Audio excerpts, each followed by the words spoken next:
Hello everyone, we've just taken delivery of the latest approach shoe from Scarpa, the evolution of the Crux, the Crux 2.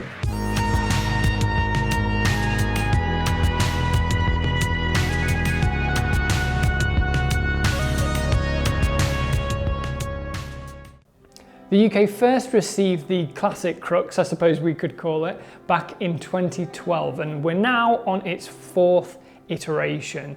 It's always been well known as a great all-rounder, being well balanced in being reasonably technical, so you can use it on scrambles, via ferrata and easy rock climbs, whilst also being forgiving and comfortable enough to undertake longer walk-ins and being quite comfortable throughout the day. And luckily, the Crux 2 looks to be no exception to that rule.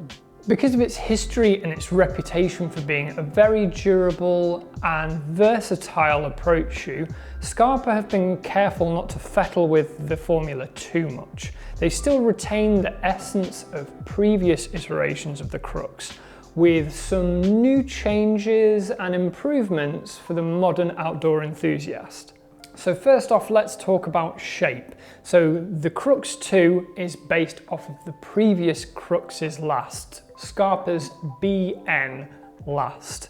Now, in my opinion, it's neither super broad nor narrow. So if you're on those extremes, you might struggle to find that you fit the Crux well. But for those that have previously fit in a Crux, yes, it's quite likely that you'll find the Crux 2 just as comfortable.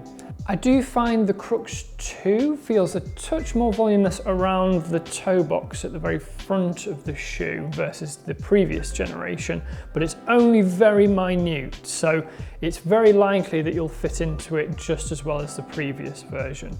But if you're in doubt, it'd be well worth trying a pair on if that's available to you. Speaking of fit, there is still a women's or lower volume specific fit available for the Crux 2 in both the unlined and lined Gore-Tex version of the shoes. The women's or lower volume fit is precisely that. Slightly lower volume, generally around the heel and over the top of the foot. Other staples that are retained from previous versions are the mesh breathable tongue, which is great to help the shoe breathe over the course of a long or hot day.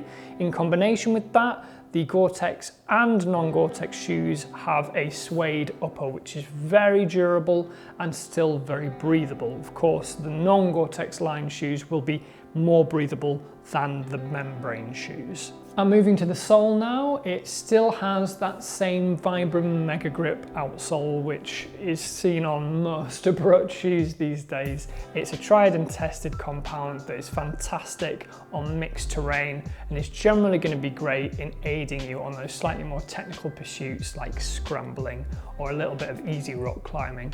And of course, we retain that Scarpa build quality that we've come to expect and that wonderful manufacturer's warranty that comes with any piece of Scarpa footwear. So that's what we have seen in previous generations that have been retained in the DNA of the Crux 2, but what's different this time? So the Crux 2 has been on a little bit of a diet and has managed to shave off just over 100 grams per pair. Now you might think that's only a small amount of weight to lose, but it's certainly, in our opinion, a nice welcome saving. So you might notice that the lacing system on the Crux 2 is a little bit different from previous iterations.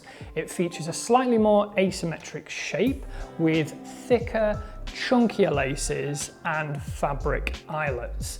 We tend to find that this lacing system feels a little bit more comfortable to adjust, really nice at easing off and adjusting throughout a day, or if you really need to crunch them up and get them ready for some climbing or more technical terrain.